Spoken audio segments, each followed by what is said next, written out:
Love is in the world, love is in the air. Show me where to look and tell me where love be there.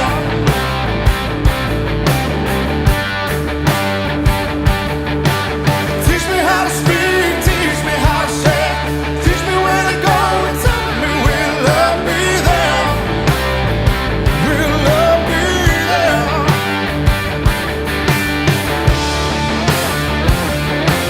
Yeah.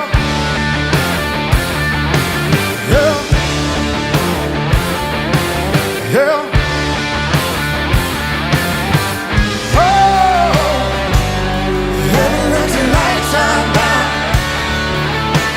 Oh, heaven lets your light shine down. Oh, heaven lets your light shine down. Oh, heaven lets your light shine down.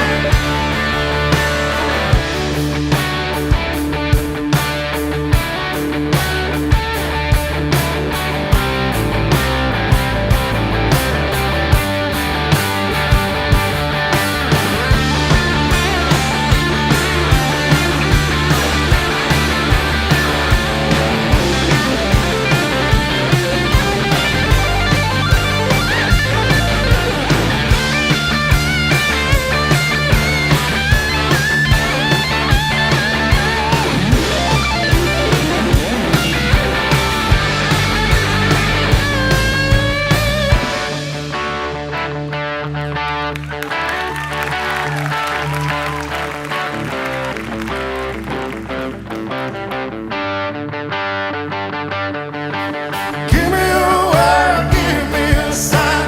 Show me where to look and tell me what will I find.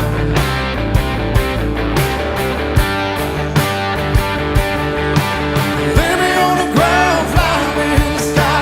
Show me where to look and tell me what will I find. What will I find?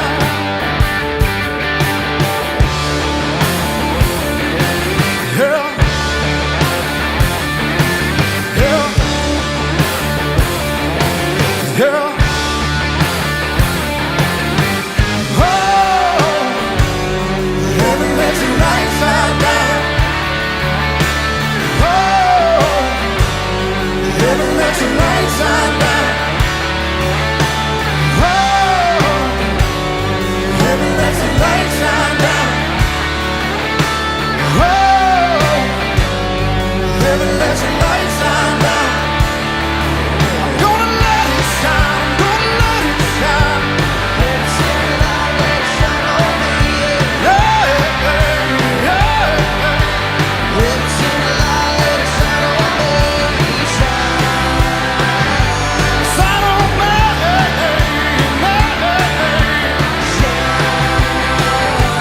Shine on me.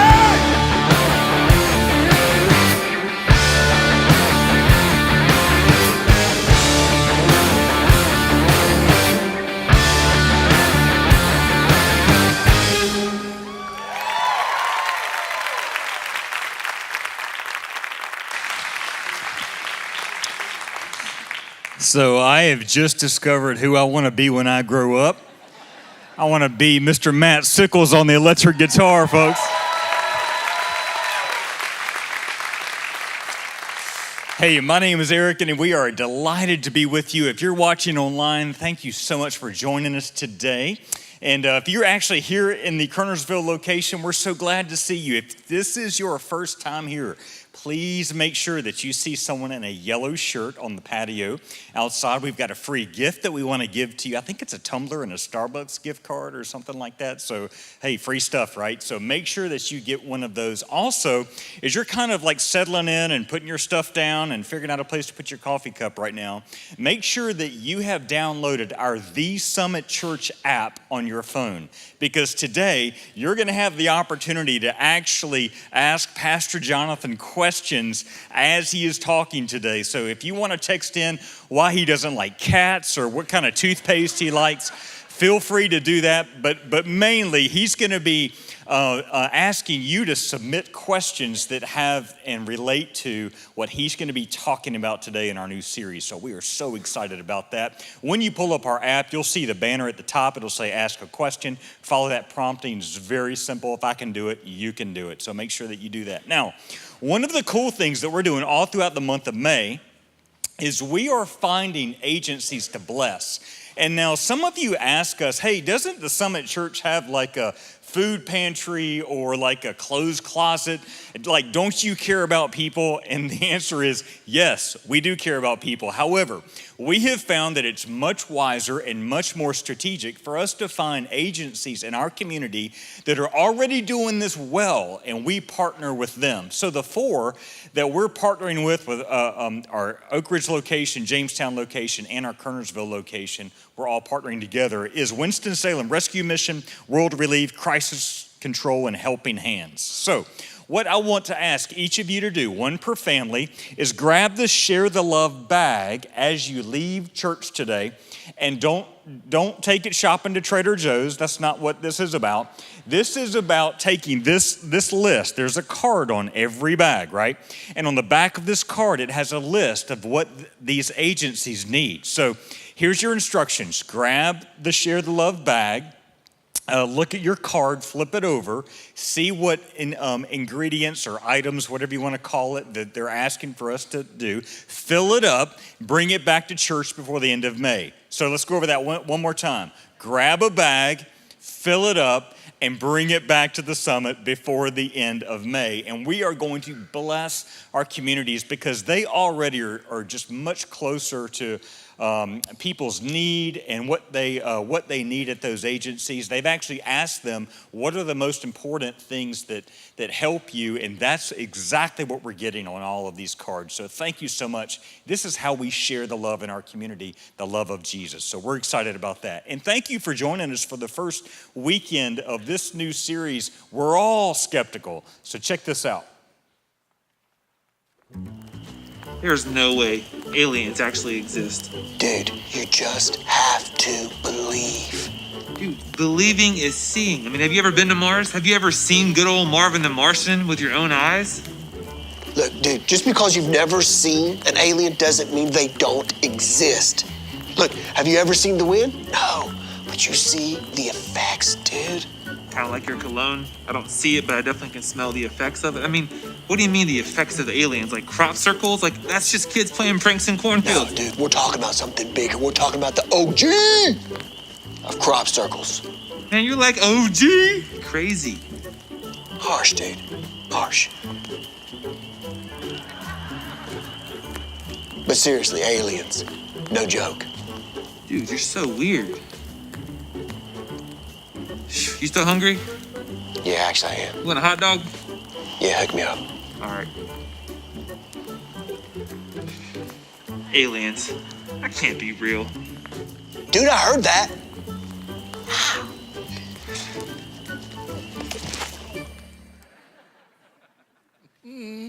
Oh, I love that. Yes, we're going to do a Q&A in just a little bit towards the end of the service, and I want to ask you to ignore everything that Pastor Eric said about asking me questions concerning cats. Please don't. I'll just answer the only one that matters. Why did God create cats? Well, to remind us that Satan is real, and that's it. No other questions needed. That's it. It's just a good daily reminder. So... Seriously though, go to the app. The top of the app, you'll see ask a question. When you click on that, it's real easy from there.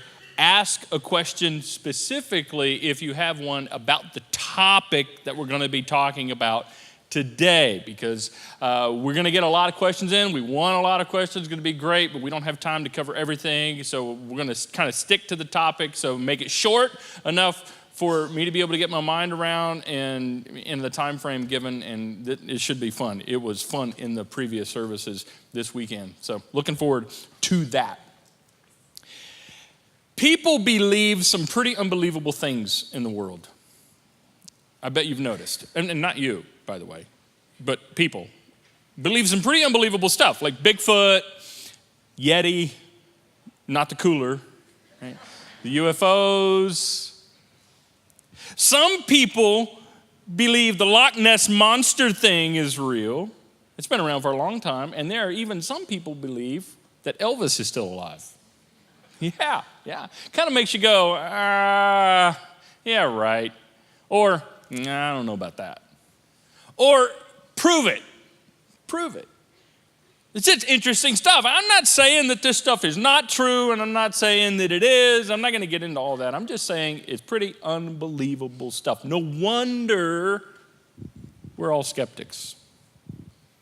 We're all skeptics at some level. Now, some of us are born that way. Some of us have a personality or a nature that are kind of like, I'm not sure. I'm kind of one of those kind of people that I don't take things at face value very quickly, very easily. I'm one of those like, I don't know about that. Be careful what you believe kind of stuff. And so that's just kind of my nature. Others of you are like, it's all good. I like that, and I like that, and I like that.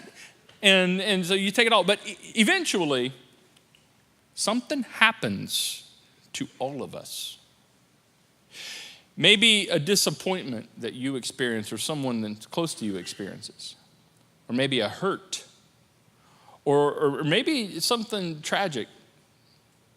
Or you're put in a situation you can't quite figure out and you become skeptical. You become skeptical. And you begin asking questions to things that you never questioned before. Or maybe you were told something by your parents when you were a little kid. You were told from childhood that this is real or this is always the way it is. And as you grew up, you discovered, wait a second, that wasn't true. That's not the way it is. And so now, not that your parents were trying to be dishonest to you, but now you're going, what else have I been duped into believing that's not really true? And you found yourself skeptical. We're all skeptical, but here's what's interesting. We still all believe something. All of us believe something, and I'm going to suggest to you, and we're going to talk about it a little bit here in this series and start today, that I would say that all of us believe something even by faith, even if you're not a person of faith. You'd say, well, I'm not a man of faith, I'm not a woman of faith. I get it, but I'm going to argue, and I'm going to show you that even you accept some things by faith. We all believe something. We weigh the evidence, we look at our options, and we choose, and it affects our lives, it affects decisions we make. That's just reality for all of us. Now, the good news is we understand, here at the summit, we understand that we all have a tendency to be skeptical, especially with things of God, especially when it comes to God, because we can't see God, we can't touch God, and you can't like hear God audibly talk like you're hearing me audibly talk and talk back. And if you think you can, we're glad you're here. Make an appointment with your doctor tomorrow. Right? We know we can all be skeptical a little bit. So the good news is, here at the summit, we want you to know that you can belong before you believe. You can belong before you believe. That's the way Jesus treated people, by the way. Jesus connected with people and they connected with him, and he built friendships with them and they built friendships with him, and they did life together long before some of his closest friends accepted what was true about him. So here at the summit, you need to know, you don't have to know it all, you don't have to understand it all, and you don't have to believe it all in order for you to journey with us as we take our next steps together towards Jesus. And so we're glad you're here. We invite you to continue to journey with us as we all journey towards Jesus. You can belong before you believe. And you're going to really need to come back to that from time to time if you're like me. It's good news for us.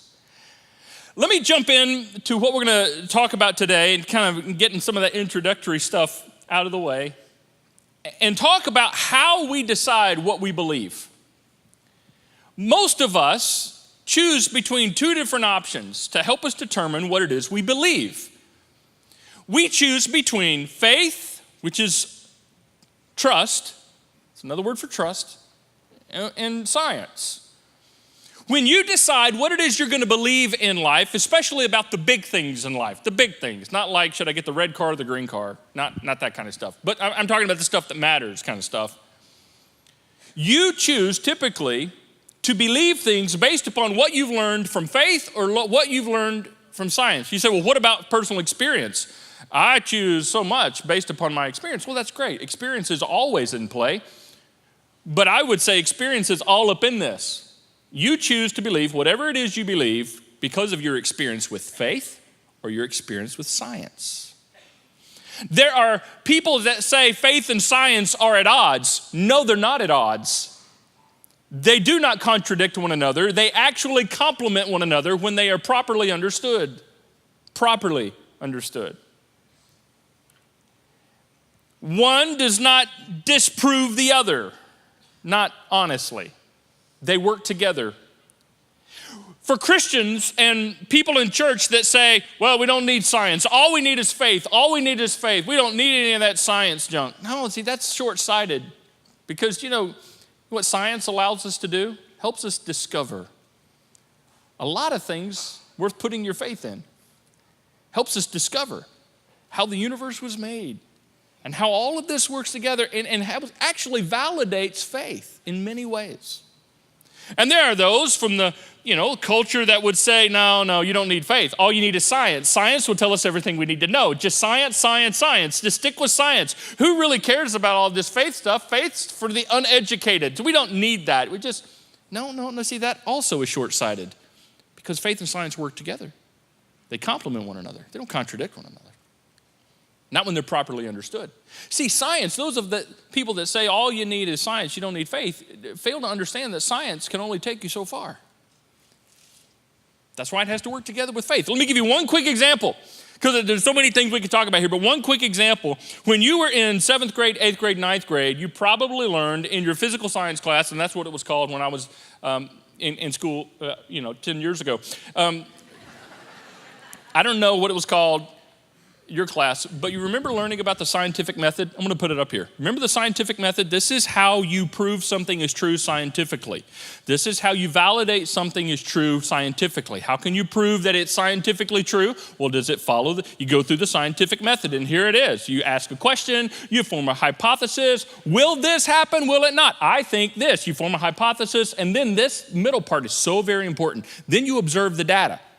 And observing the data means you measure it, you collect the data, you measure it, you record it, and you repeat it. You measure it, you record it, and you repeat it. And you do that over and over and over again until you find consistency, and then you can draw a conclusion.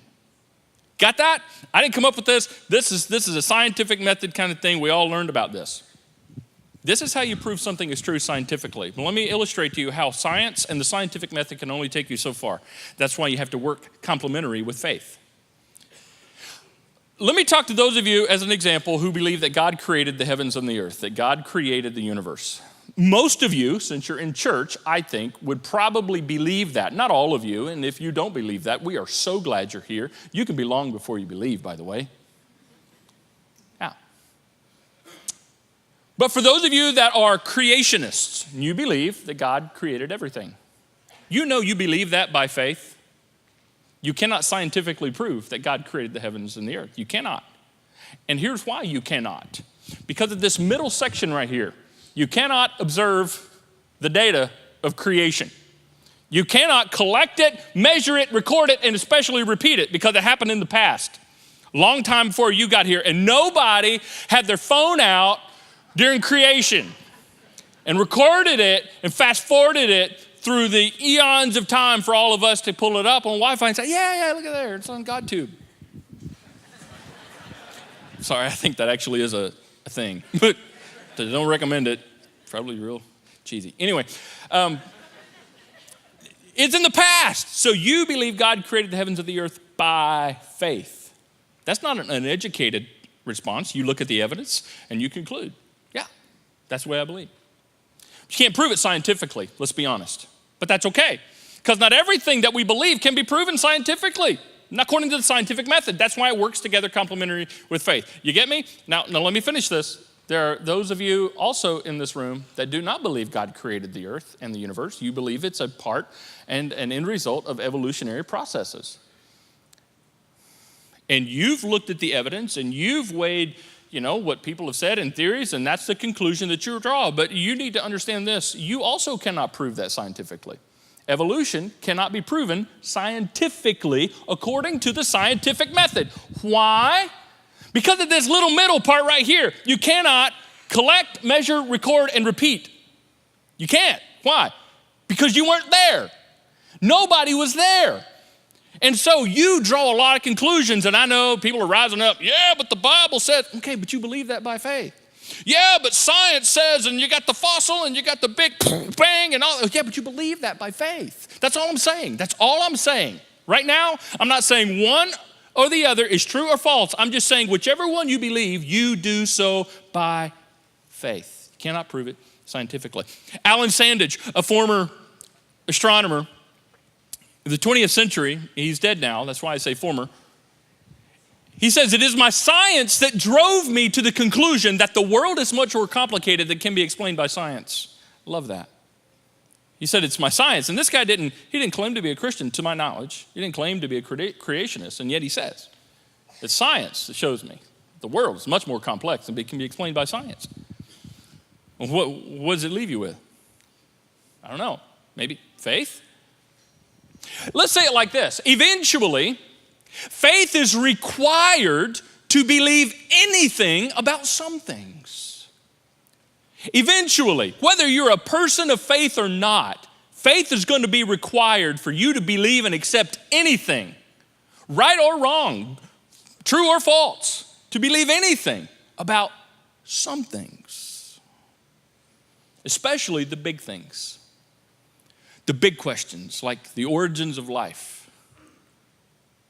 the purpose of life. You can't prove those things scientifically, yet we accept them as either true or false, and we do so by faith. That's why God pushes us to faith over and over and over again. Paul writes to the Corinthians that we are to live by faith, not by sight. Live by faith, not by sight. Now, what is he talking about here? Why does he say this? Because he's just qualifying the fact that there are some things we're going to need to choose to believe, not because we can see them, but because they're true, even though we can't see them. We'll give you some illustrations of this in just a few minutes. But all of us believe in things we can't see, and we interact with them all the time. But he's just illustrating, okay, that's the way of life. The way of life is you have to learn to live by faith, not just by sight, because some things are true even though you can't see and interact with them physically in the physical world. The writer of Hebrews says this about faith. Faith is confidence, not wishful thinking. It is confidence in what we hope for and assurance of what we do not see. Not an assumption, assurance. And then he gives us an example. He says, for instance, by faith, we understand, not assume, not just hope. No, we understand. We can actually understand that the universe was formed at God's command, so that what is seen is not made out of what was visible. He said it's faith that allows us to look at the evidence, what we can see. And there's so much evidence, there's so much we can see. He said it's faith that allows us to look at what we can see and conclude things about what we can't see. It's faith. Bottom line, to start this series off, I want to help us rally around this challenge. I want you to get comfortable with faith. Because faith is required to believe anything about some things. Eventually, it's going to be that way. Science only takes you so far. And it's never, well, I'm just going to have faith. Faith is never a just. Faith is not a last resort. Faith is not a cop-out. Faith is not, oh, well, I guess that's all I got. Nothing else works. No. Faith is the way. And it works together with science. And true science works together with faith. And true faith works together with science.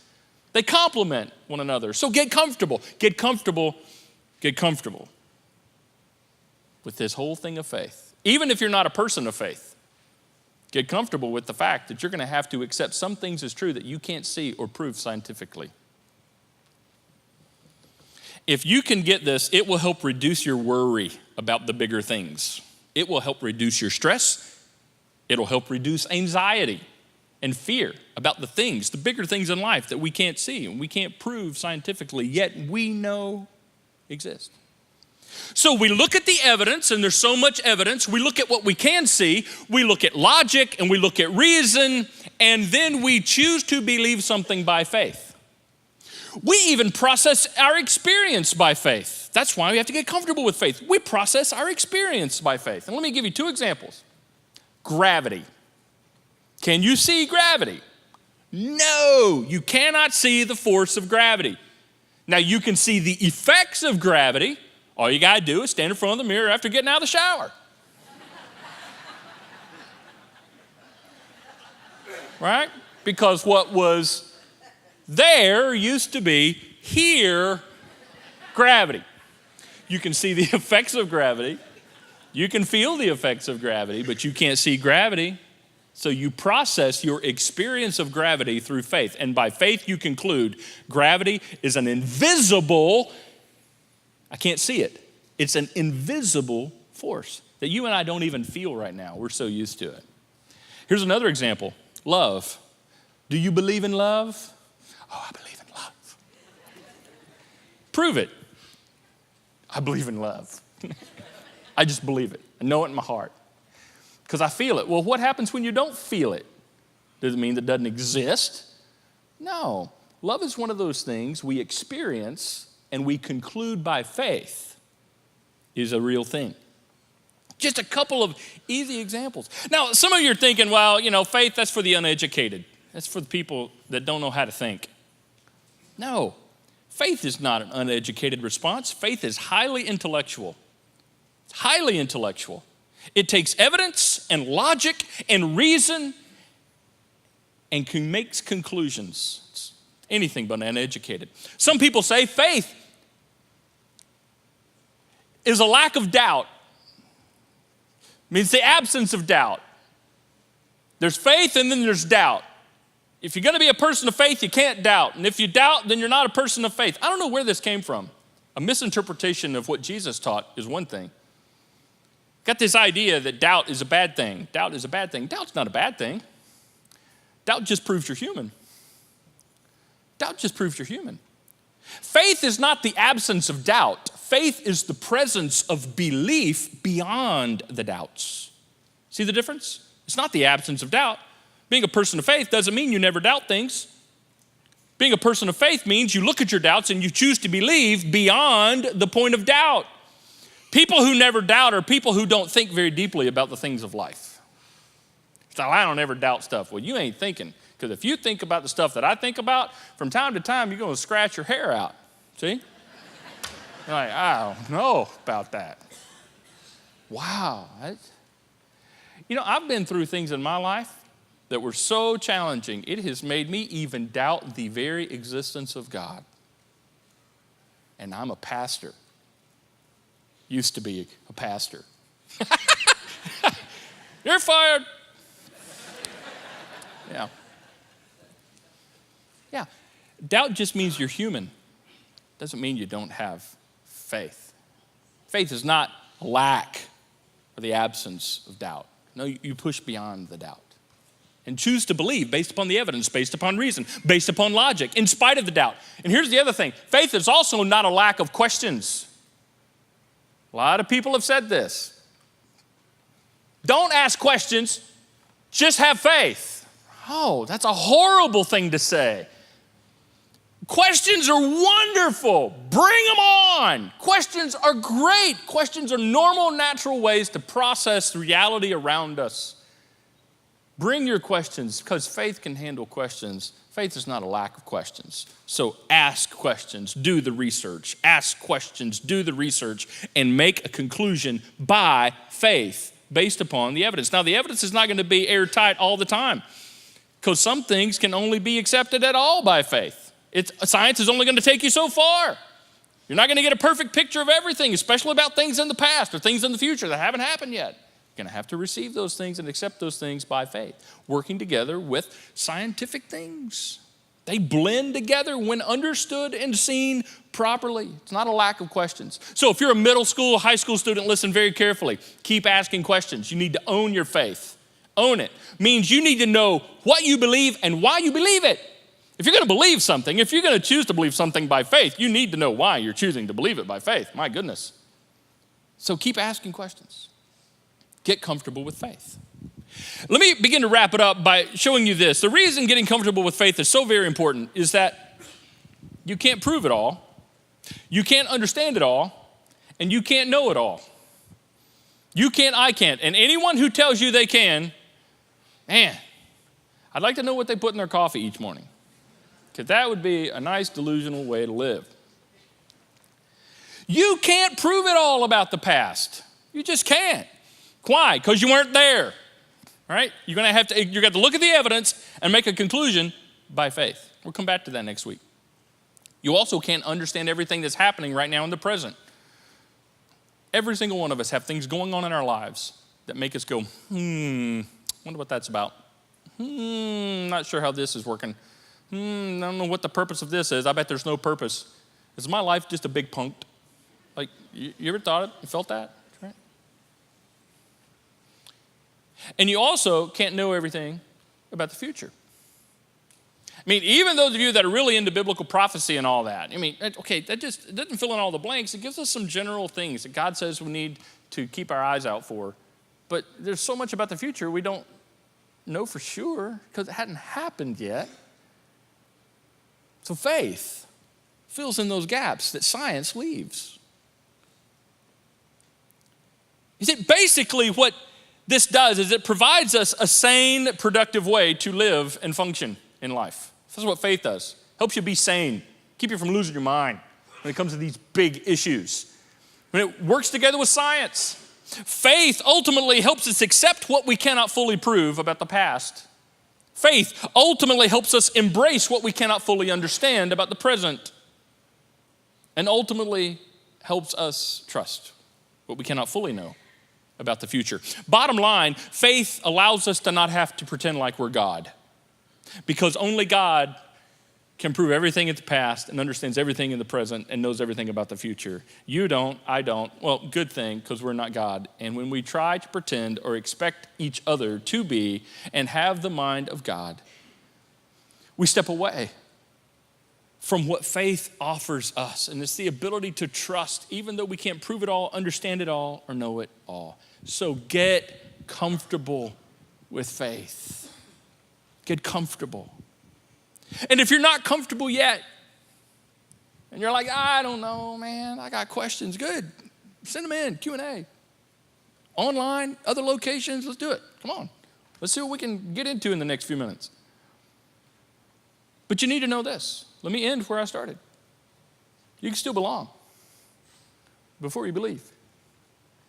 There are so many times in my life when what I believed was on shaky ground because of my emotions, because of my ability to interpret reality, because of what had happened to me. And I'm so thankful that I could belong, even though I wasn't sure what or if or how I believed. So maybe we should rephrase it and say, you can belong while you're understanding what it means to believe. Let's pray and ask God to help us with this, okay?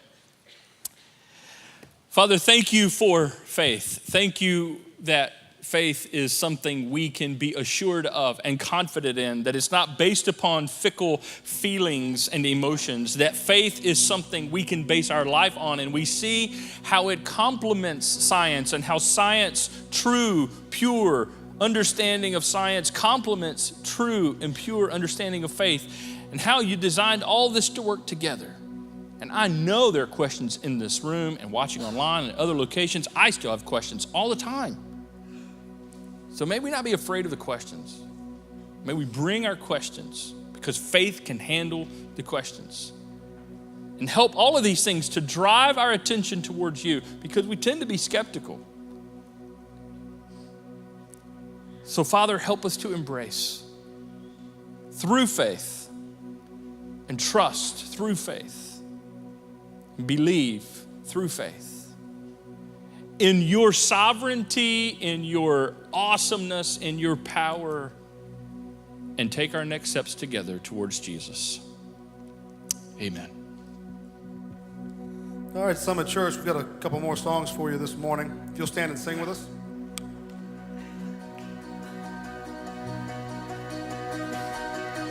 We're heaven's fun creation.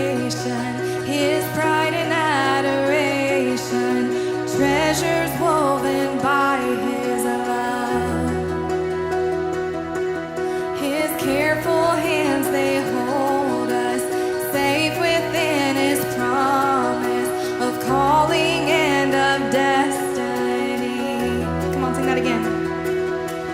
We're heaven's fun creation, His pride and adoration, treasures woven by His love. His careful hands, they hold us safe within His promise of calling and of destiny. And I will sing out all you've done, and I'll remember how far you've carried me from beginning until the end. You are faithful, faithful to the end. Father's heart that's for me, a never-ending story, a love that's always chasing me. Sing His kindness.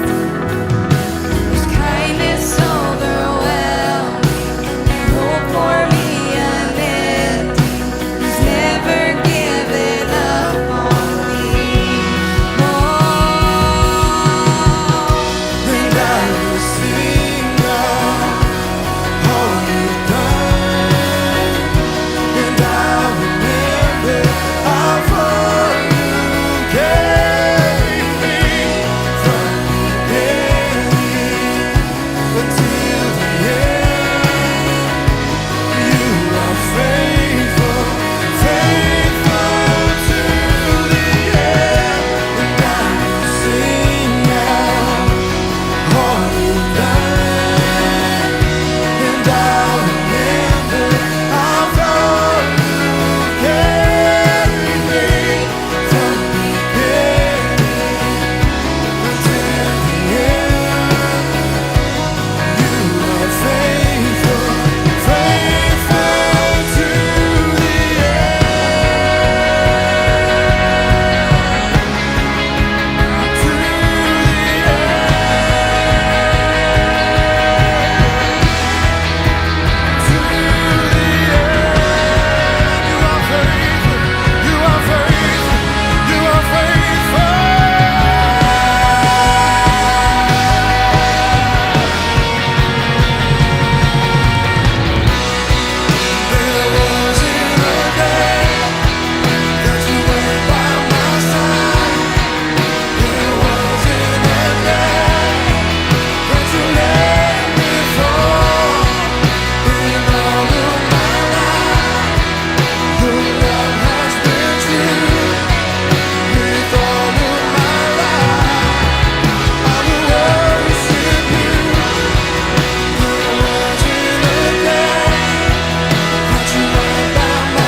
And there won't be a day that you're not by my side. And there won't be a day that you let me fall. In all of my life, your love will be true. With all of our lives, we will worship you. There won't be a day that you're not by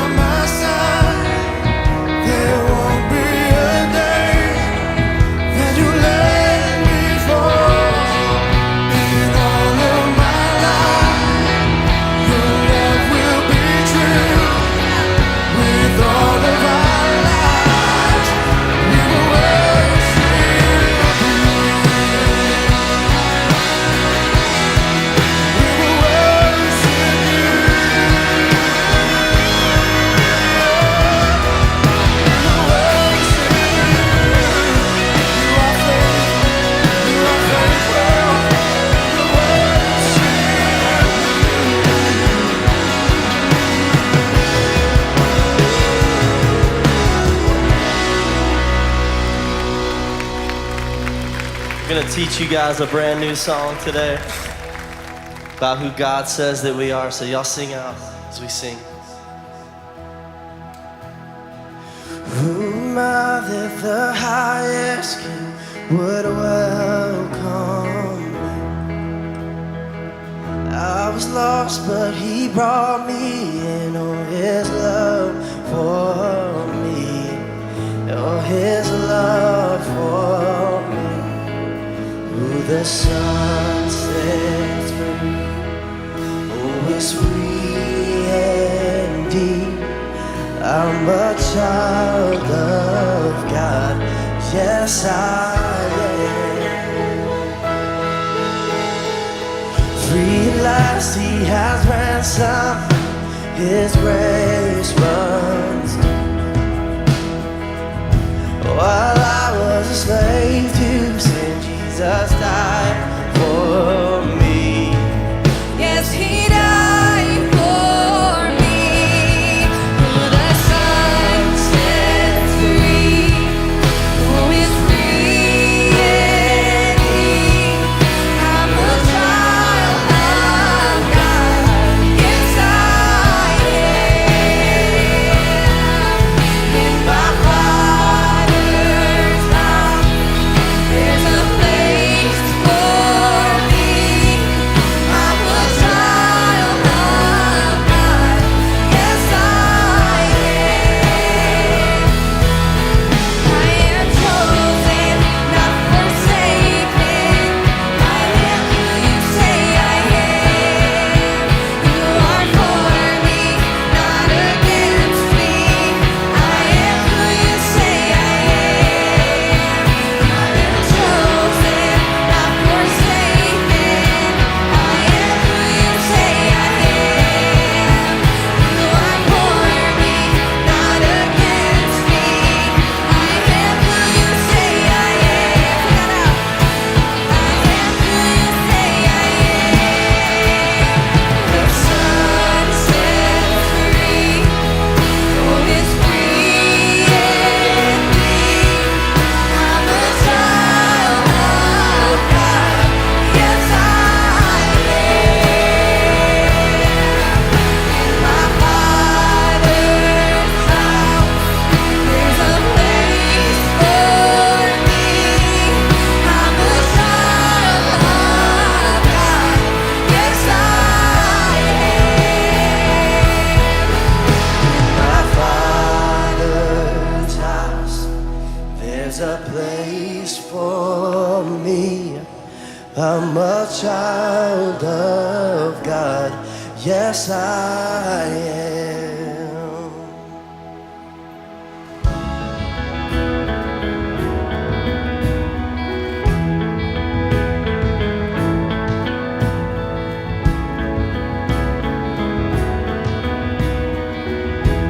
Sing, I am chosen, not forsaken. I am who you say I am. You are for me, not against me. I am who you say I am. I am chosen, not forsaken. I am who you say I am. You are for me, not against me. I am who you say I am. I am chosen, not forsaken. I am who you say I am. You are for me, not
guys can have a seat. Man, I love that new song. Don't y'all love that? That's so good. I'm going to have fun singing that one. It's great all day long. All right, look at the questions that have poured in. You guys asked some fantastic questions, and I wish I had time to get to all of them. I'm not going to be able to do that in the time allotted today unless you guys just want to do breakfast together in the morning here, right? So, no, we'll get to as many of them as we can. Thank you so much for your participation in this. This is fantastic, and I'm just so honored because, guys, listen, I don't have all the answers. I'm still learning. I'm a student still, and my goal is to help share with you what I have learned and what I am continuing to learn. First question, though, that came in from somebody in Kernersville, initials EW. Are there books that you would recommend on this topic? Yeah, let me give this one real quick. So you want to jot this down. 2 books. Lee Strobel wrote a book called The Case for Faith. Case for Faith. He wrote other ones as well, but this one specifically, Case for Faith.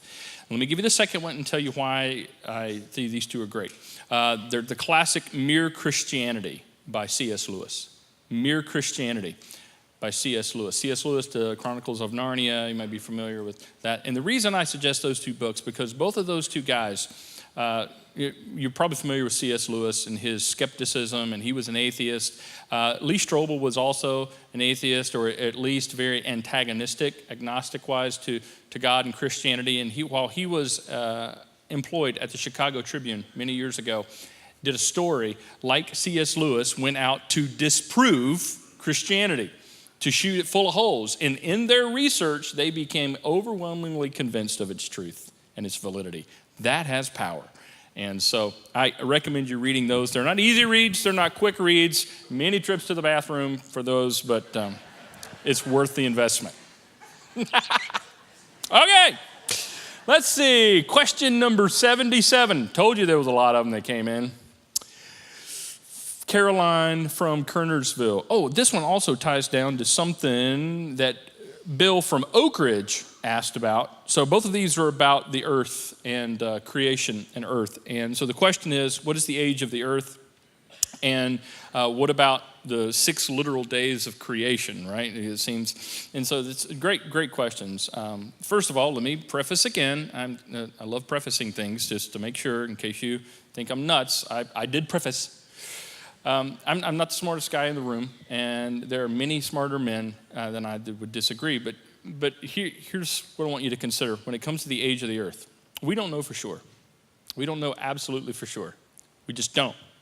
And so we look at evidence. And we look at evidence, and we do our best to try to piece together some of these things. The scriptures seem to indicate a young earth, like 10,000 or maybe a little less. To the best of our understanding. And then there's the scientific community, billions of years old, starting with the Big Bang or something thereof, and here we have through the process of evolution. And so, which one is right? Well, I suggest to you that it's really not the big problem we have, and here's why. And then there's great answers about carbon dating and all that kind of stuff we don't have time to get into, but let me give you a very simple answer to consider. Very simple answer, because I'm a simple-minded man, I'm a simple pastor, so just wrestle with this one, chew on this one. When God created the earth and the universe, it is quite apparent that it was created with the appearance of age and the reality of maturity from day one. And here's what I mean by that. When God created Adam, like the scriptures say, when God created Adam, he created Adam a full-grown man. So he created Adam, and like 30 seconds later, if Adam would have taken a selfie and posted it for all of us, he would have looked like maybe 25 years old, 35 years old. So he has a fully mature, functioning human body as a man, but he could have been like 30 seconds old. Here's a camera. Just take a picture. Don't you wish that would have happened? Right? The universe was created with maturity present, or it could not have functioned. Things, even I would challenge the evolutionists to consider. The things that they say evolved could not have sustained in their evolutionary process without more advanced things present at the same time. In other words, You have to have, in order for things to exist, you have to have mature processes like photosynthesis and all these things we learn about in science, that science helps us discover. God created the universe with the appearance of age. That's what I believe. I believe that's the simplest way to understand it. So when I hear people say 7 billion years ago, I go, sure seems like it, doesn't it? But that's not a problem. It's not a problem. Okay? Let me get to the creation thing. Those of you that believe God created the earth, did he do it in 6 literal days? I don't know. I wasn't there. Were you? No. So we're going to look at the evidence and do our best to try to piece this together. Fortunately, and I'll end with this and give you my explanation, and I'll end with it. Fortunately, our faith doesn't ride on the fact of us agreeing or fully understanding how everything was created and when it was created. But I'll get back to that. Hold that. It does seem to indicate, and if you had me in a full Nelson, waiting for me to say uncle, and I had to give you my answer. Here, it does seem like the scriptures indicate a 6 literal day creation time period, which would be no problem if we believe that God can do anything, right? No problem. God can do whatever he wants to do. And the reason that seems to be the case is because of the phrases, the evening and the morning was the first day. The evening and the morning was the second day. The evening and the morning, the evening and the morning, the evening and the morning for 6 days, all the way through until the 7th day. Now, there are other people that say, no, those were not 6 literal days. And, they argue away the evening and morning thing. And they say these are 6 periods of time. Could be 1,000 years, could be 10,000 years, could have been 100,000 years that all of this took. Each day was not a literal day, it was a figurative day.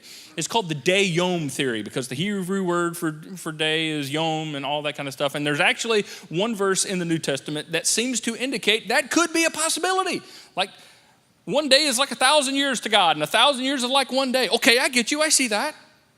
And so they're not 6 literal days. I still believe God did it. Does it matter? Really? And here's why I come back to this. Whether young earth or old earth, I believe, because of the evidence, by faith, I look at the evidence, logic, reason, faith, science, and I conclude God did it. However he did it, he did it. I hope he recorded it so he can show us he did it. But our faith does not ride on what you believe about creation and how it got here or not. Our faith is based upon the empty tomb. Our faith is based upon the resurrection of Jesus Christ, not your belief in how creation all got here, blah, blah, blah, blah, blah, blah, blah, blah, blah. Now, that's just a fact. And so, don't throw things, but, those of you that are like, I can't believe, and I know I can't believe it either. So hopefully that'll help. Keep digging, but just remember, right, it's Jesus is the center of our faith, and his death, burial, and resurrection from the dead. It's not how we can piece together something that none of us were there to know exactly for sure happened like that. All right, number 79, Luke from Kernersville. Could God have intended for his creation to evolve?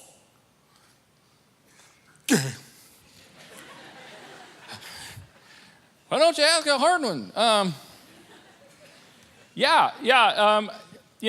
There are 3 positions in this whole thing. There are people that say God created it, boom, like he created it, let there be light, and there was light, and everything happened in 6 days. And then there are people, even Christians, that believe in evolution, okay? And they're Christians because of what they believe about Jesus. You're not a Christian based upon what you believe about creation. We've made that clear. And so they seem to be sympathetic to the evolutionary side of things. And then there are people actually that are in the middle in a position that's called theistic evolution. That what's his question? That God created it, but he's used evolution. He just kind of got it going and then let evolution take its process from there. And first of all, we're not absolutely for sure. There's a lot of evidence that you could say indicates one or the other. Now, I think the majority of the evidence seems to point, like I said, that God created it in 6 literal days, and boom. And by the way, that would be a bang, right? If there's no light and God says, let there be light, bang, there's light. There's your big bang. And so, I know that's oversimplifying it, and I just really made somebody mad, and I'm so sorry. I like to joke around. I got a PhD in that. Well, boy, that was unfortunate. It's a lot of money for something you can't know for sure. Anyway, right? Okay, so where was I? Yeah, the question about, I just blanked. God intended his creation to evolve. There's a difference, and let me point something else out for you to consider. There's a difference between macro and micro evolution. okay? We're going to get a little heady here. Macro and micro. Microevolution is something we observe all the time, how species adapt to their surroundings, right? And even you. Like if you go to sleep tonight and lay on your left arm and you don't use your left arm for about 2 hours, when you roll over, you're going to have the inability to use that left arm. If you'd have stayed in that position, eventually you'd have got up and it'd have fallen off. You ever had that? It's like it's a hot weight. Like, what the heck? I can't feel nothing. It happened to me in college one time, and I thought I was dying. It was awful. Right? Okay, so species, if you don't use a part of your body, eventually it will atrophy and die.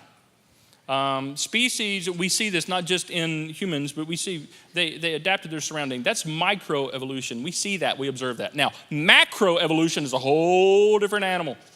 Macroevolution is about there being a whole different animal. That species evolve into a whole different species. And there is no credible evidence.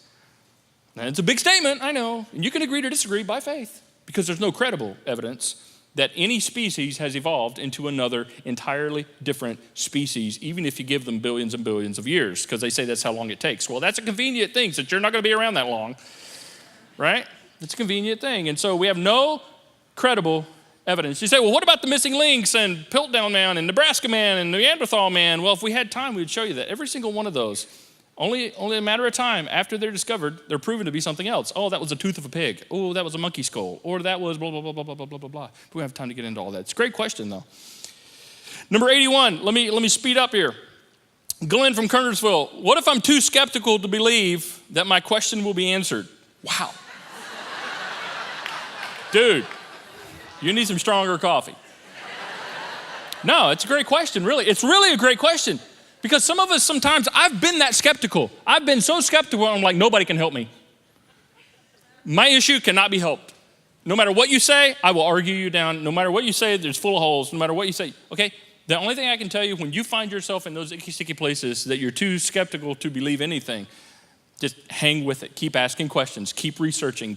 And give yourself some time to calm down and get over the drama. And then eventually you'll begin to settle into, oh, wait a second. This does make sense. This does make sense. Let me get just 2 or 3 more real quick. Number 85. We may go a little long, but who cares? Number 85. Kenny from Oak Ridge. If extraterrestrial life exists, I wasn't speaking about this. Well, I got to answer it now. If extraterrestrial life exists and is created by God, then why is it not mentioned in the Bible? That's a great question. You're assuming, I guess, that there is extraterrestrial life. And I'm not saying there's not. There's not everything that's true is in the Bible. I believe everything in the Bible is true, but not everything that's true is in the Bible, right? I mean, who's going to win the World Series this year? Not in the Bible. And that matters. Not everything that matters is in the Bible. Everything in the Bible matters for some reason in its context. And so, could there be life on other planets? Of course there could be. Just because God didn't mention it in the Bible doesn't mean it's not there. And could they be created by God? Well, sure. I mean, who else would have created them? Evolution, yes, I get that. That could have happened. I guess you receive it by faith, whatever. But here's the deal. Is that a problem for us if there's life on other planets? Is that a problem? It's awfully interesting. I will say that. But it's not a problem for me. It's not a problem for you. You still have to get up and go to work tomorrow. Right? You still have to love people. And it's just, and sometimes, and the reason I say that with such levity is because we get hung up on these questions that we can't answer, and then we start throwing everything out, which brings me to, oh boy, number 82. Amy from Oak Ridge. What do you say to those who treat the Bible like a house of cards? You find one thing questionable, and then it all comes crumbling down. I think it's unfortunate that people treat the Bible like that, because the Bible doesn't claim to be a house of cards. The Bible never claims to be easy. If you find one thing that you're struggling with, then you question everything. No, that's just, so here's the deal. You got questions about creation? Yeah, me too, I wasn't there. I got a hunch, what I think the scriptures indicate, and what evidence supports, but I can't be absolutely certain because I wasn't there. But it has nothing to do with the fact that Jesus came, which is all historically documented, by the way, not just hearsay. Eyewitness account. Jesus came, lived, died, was buried, and rose again. And basically, we've said it before, any man that predicts his own death, burial, and resurrection and then pulls it off, you just go with what he says. You just follow him. You follow him to the grave and into eternity. Wherever that, just go with him. And so it's not a house of cards for me because that's historically documented. Eyewitness account. Guys, okay, fine. We can agree to disagree on the creation. We can agree to disagree on some of those things or whatever, but it's not a house of cards kind of thing. Two more, quick. Number 86, Bill from Oak Ridge. I believe God created the universe. Okay, no, I've already answered that one. Okay. Oh, no, number 85. Nope, answered that one. Hey, we're doing good. Number 91, here we go. We'll wrap up with this one, last one. What is your most effective approach to help an atheist believe God exists? Well, first of all, hopefully your purpose for being in a relationship with someone that may be doubting that God exists is not to just convince them that God exists. Okay? People are not worth knowing and loving just to get them to agree with you on a position. Okay, let me be honest again. I've said this. I have been so hurt and disappointed in life by things that it's made me even question the existence of God. All right? So I've had atheistic moments. I have. I'm currently not there. I'm back. But the best way to work with someone on that, well, let me tell you what not to do, and then I'll segue to next week. Do not argue and debate and argue, okay? These things are not issues to win. We win and love people. We don't win issues. We don't win debates. It's not about that. It's not about that. And people get hurt and people get sidetracked on winning a debate. Guys, we're talking about stuff that requires faith to understand with science. It takes faith. So you're not going to, just be careful how you go about those conversations. And point back to the evidence. Point back to the evidence, which brings us to next week. Next week, we're going to continue the conversation. We're going to do the Q&A again. And next week, we're going to talk about something that some of you say you probably don't worry about or anything, but you need to be here and bring somebody with you, because next week, we're going to talk about how we can know for sure that God exists. You say, well, I already believe God exists. I know, but do you know why? If I were to ask you, show me. Could you show me? Could you give me any credible evidence at all to show me that it's worth putting my faith in, that God exists? Because everything falls from that, guys. If he doesn't, uh-oh. And if he does, uh-oh. So here we go. We're going to talk about it. And so if you have questions about that, or if maybe you're sitting here like, I'm not sure God exists. I come to church because I like being here and you guys are great people. Well, I'm so glad that you're here. I hope you come back. But we're going to wrestle that one to the ground together to the best of our ability next week, and we'll do more Q&A. Okay? I'm going to kick it back to the other locations right now for them to wrap up. So take it away, guys. And they're gone. Okay, so here's what we're going to do. All right. We're going to start over. No.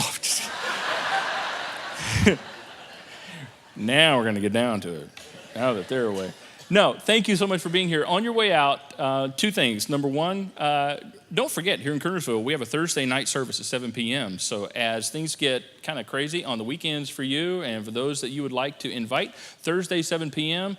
is an awesome opportunity for you to come experience and worship and all this kind of stuff and invite people and still do what you need to do on the weekends if you need to do that. And secondly, don't forget to pick up your Share the Love bag on the way out the patio to help us give our community undeniable proof that the love of Jesus is alive and well. Thanks, guys. We'll see you next time.